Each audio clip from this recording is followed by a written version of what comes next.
Welcome in everyone, LUFOELT coming to you with the second video in my Business English series.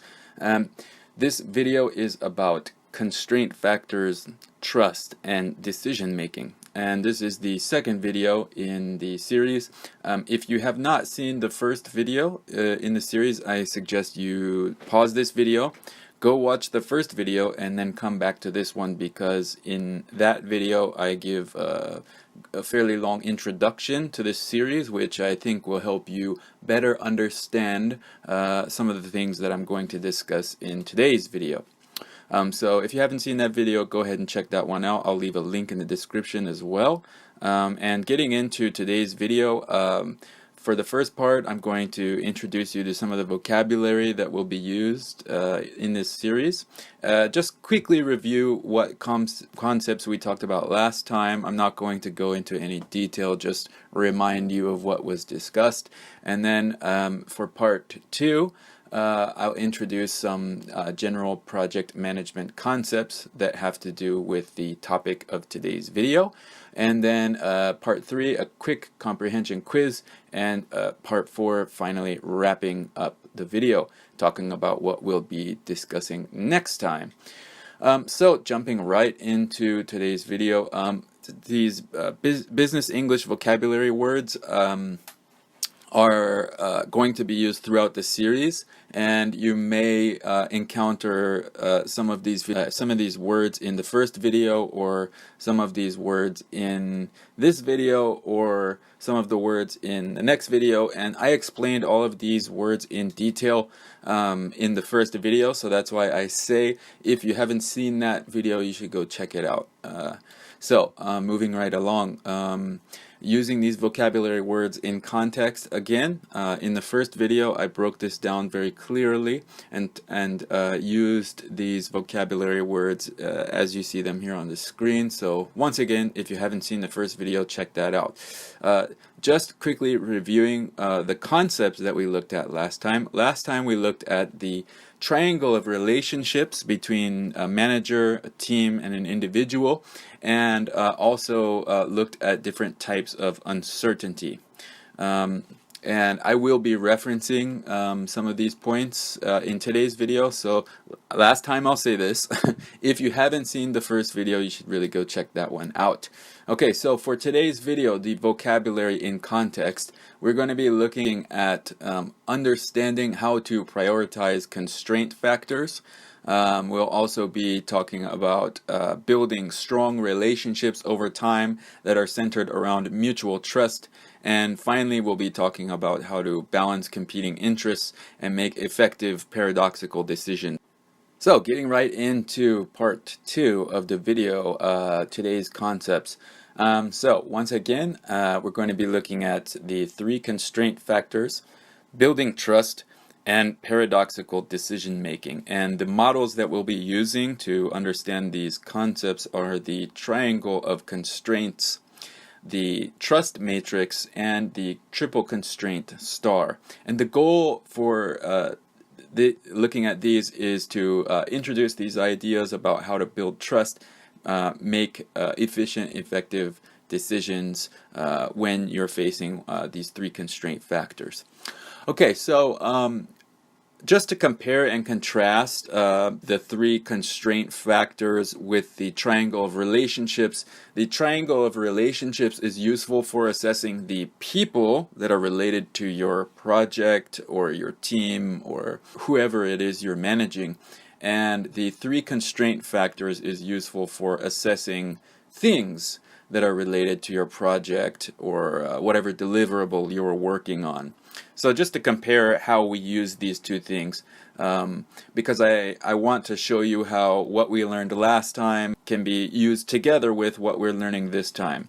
So together these two are useful for achieving balance in paradoxical decision making. So the three constraint factors are cost, quality, and schedule. You can't have all three. Whenever you have a paradox, when you're making a decision, a project management decision, you have to recognize the trade-off between these three constraints. So you have to do a cost-benefit analysis and make an informed strategic decision to reduce uncertainty and make progress on your project.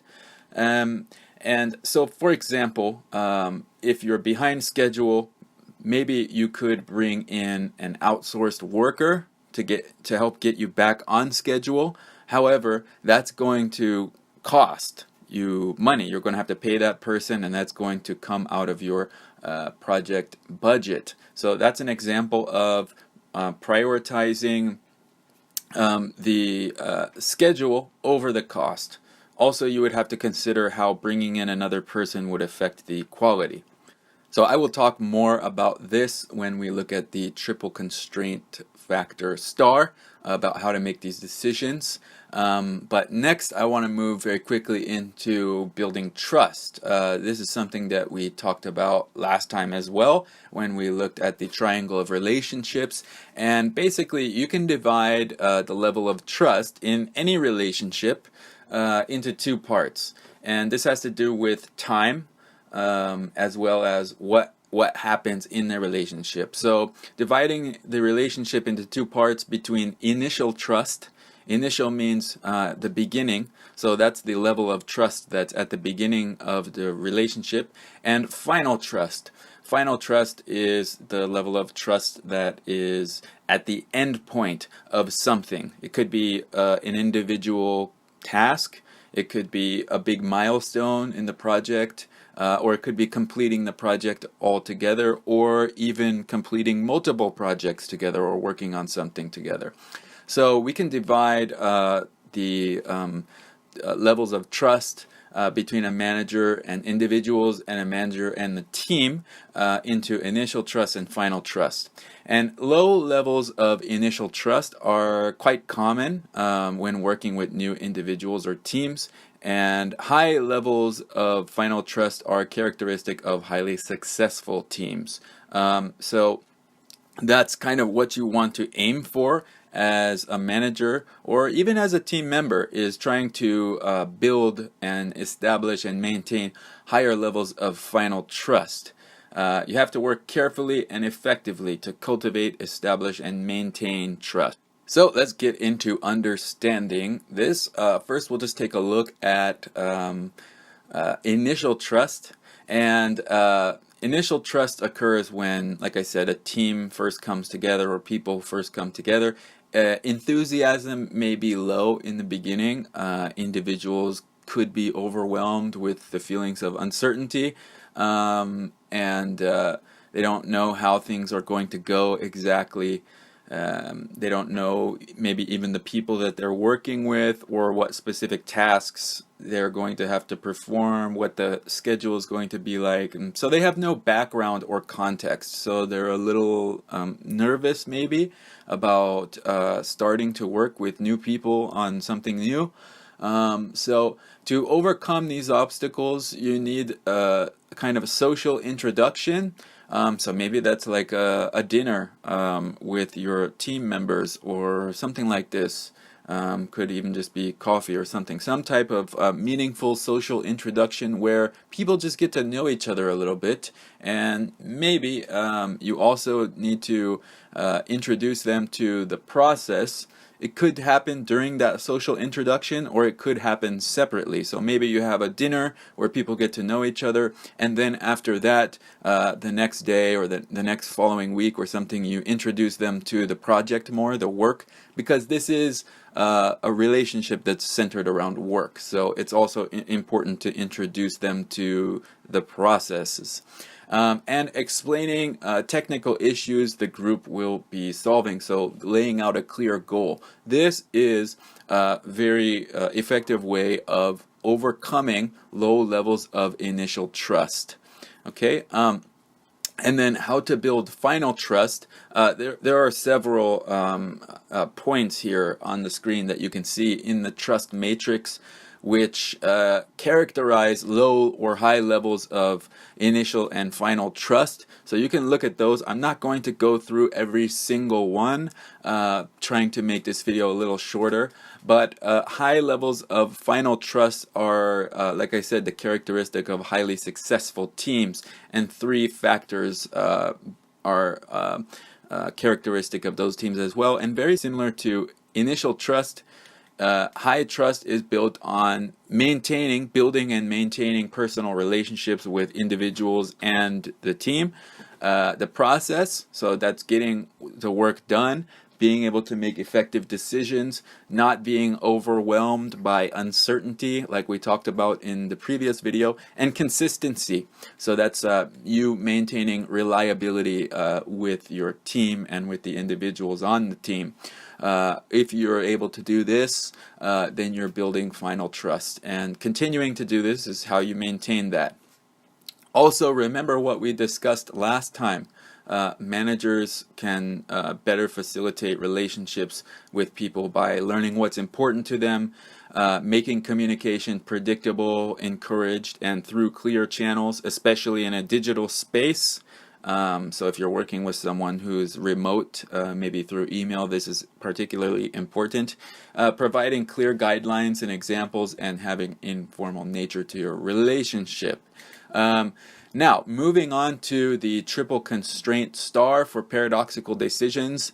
This is basically an application, or using the three constraint factors for making decisions. So, another way to build high levels of final trust is to be an effective decision maker. So how do we use the three constraint factors to evaluate the potential impacts of our decisions as managers? And how do we make ourselves more capable of making calculated and strategic decisions? Since we know we cannot have all three constraint factors, schedule, cost, quality, as the priority, we have to make sacrifices and we have to prioritize one or over the other. Then we face a paradox, right? When we have a decision, something has to be sacrificed. So understanding how the relationship between these three constraint factors is prioritized or sacrificed is important. So I have three different types of paradoxes, and you can characterize these three paradoxes by what the competing interests are. So for example, a resource paradox is a time versus cost decision. An efficiency paradox is a cost versus quality decision, and a delivery risk paradox is a quality versus time decision. All right, and there are a lot of different tools that you can use to help you calculate, measure, and test your ideas to see what will happen if you decide to do one thing or the other. So if you decide to prioritize cost and sacrifice quality, or if you decide to prioritize time at the sacrifice of cost, these types of decisions. There are a lot of tools that we will look at next in the next video that can help you to make these decisions effectively. All right, and just keeping in mind that they're human factors versus the constraint factors. There are also different competing interests there. Some people may be more concerned with controlling the cost, where other people may be more concerned about controlling the quality. And don't forget what we talked about last time in building trust and building relationships with your team. You have these different competing factors with the people that you need to consider as well. All right, and just quickly moving on to summarize the points that we've discussed. So you need to understand how to recognize and prioritize constraint factors: cost, schedule, quality. You also need to build strong relationships over time that are centered around mutual trust. So we talked about how to build trust. Use the trust matrix to cultivate, establish, and maintain high levels of trust through three key factors: social, process, and consistency factors.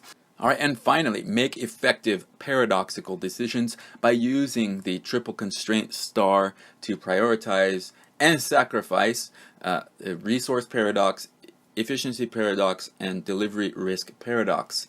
Alright, so moving into part 3, we're going to do a comprehension quiz here to ensure that you understood the ideas that we just looked at and talked about. So, this question is about comprehending constraint factors. So, scenario 1. And once again, just like in the last video, I come from a publishing background, so these questions are about publishing, but you can apply your own industry or field to these questions. So scenario 1, you're planning how many writers to hire for a project. The sales team is pressuring you to get things done quickly. They want a good book, which is cheap, and they need it fast. Given your circumstances, you have two options. Option A, hire 2 writers. Option B, hire 3 writers. So, assuming you choose option A, which constraint factor was sacrificed the most? Was it cost, quality, or schedule? Alright, take a minute to think about it. You can pause the video if you like. I will show the answer now. Alright, that's correct. Schedule was sacrificed. You are prioritizing cost and quality over schedule. Although the sales team is pressuring you to get the book done quickly, hiring 2 writers is cheaper, and it's also easier to control the quality when you have less people to manage. Okay, now moving on to the second question here. We're also comprehending constraint factors. Now, here's the scenario. You're assessing a writer's outline for a reading passage. It's the last passage the writer has to finish, and the writing will be done for your project completely. But you don't like the writer's idea for the outline because it's about the life cycle of a frog, which if you're not in the publishing industry, that is not an original topic. So you would want a writer to come up with a little bit more of an original idea. So you've explained this to the writer, but they don't understand what you mean. So rather than change the topic, they make a new outline about the life cycle of an exotic frog. So they didn't quite understand why you wanted them to change the outline, basically. So you explain the problem again. And this time they changed the topic to the life cycle of a chicken, which is still unoriginal. So you decide to just allow the writer to draft a passage on the life cycle of an exotic frog. So here, which constraint factor was prioritized the most in this decision? Go ahead and take a minute to think about it. You can pause the video. I will show the answer now. Schedule. Okay, so although you think that this may be lower quality because the topic is unoriginal, there's nothing actually wrong or incorrect about the life cycle of a frog. It's just unoriginal, so it reduces the quality a bit.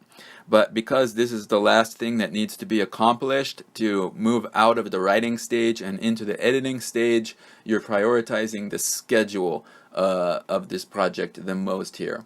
Okay, also if you have a long-standing relationship with this writer, maybe you're prioritizing your relationship with this person over completing this one specific task, because going back and forth over one specific task tends to put strain on relationships. Okay, now speaking of relationships, we're getting into a question here about comprehending trust. So here's the third question. You've completed a content edit of a reading series. You and your content editor only really spoke by email when exchanging files. So let's say that you're working with a content editor in a digital space. You don't meet with this person in real life, and the only time you ever talked is when you sent her files and then when she sent them back to you. You didn't talk at all during the actual work. So where would you say the trust is like in this final relationship? Also, let's just say that you're working with this person who for the first time. Okay, so is it low initial and low final trust, low initial and high final trust, high initial and low final trust, or high initial and high final trust? The answer would be 1. Low initial and low final trust. The person is new, you've never worked with them before, so probably has low initial trust, and you didn't talk to each other. That's unequal distribution of communication. There was no real discussion back and forth about how to edit certain things or any problems. Who knows how focused she was on the tasks, and like I said, little to no feedback. That is an indicator of low levels of final trust. No real social relationship was built up through no communication. So yeah. Okay, and moving on to the triple constraint. Let's say you've hired 9 different writers in an effort to get 3 books written very quickly. After reviewing their writing, you have major concerns about the quality. You need to decide whether or not to reduce the number of writers now to address quality control issues. So which paradox is being addressed here in this decision? Resource paradox, efficiency paradox, or delivery risk paradox? Go ahead and think about this for a moment. Pause the video if you need to. I will show the answer now. Alright, it is a delivery risk paradox. Basically, you are deciding between the quality of the book and how quickly they will be completed. Of course, there would be cost involved with this as well, but the main paradox here is between quality and time. Alright, I hope this video was helpful for you. Next time we're going to be looking at motivating staff, 4 steps to conflict resolution, and tools for effective decision making. That's using the constraint factors, using uncertainty, using your relationships with people to make effective decisions. So we're kind of putting everything all together in the next video. So make sure you tune in for that video. I thank you very much for watching this video. If you have any questions or comments on this video, of course, go ahead and comment.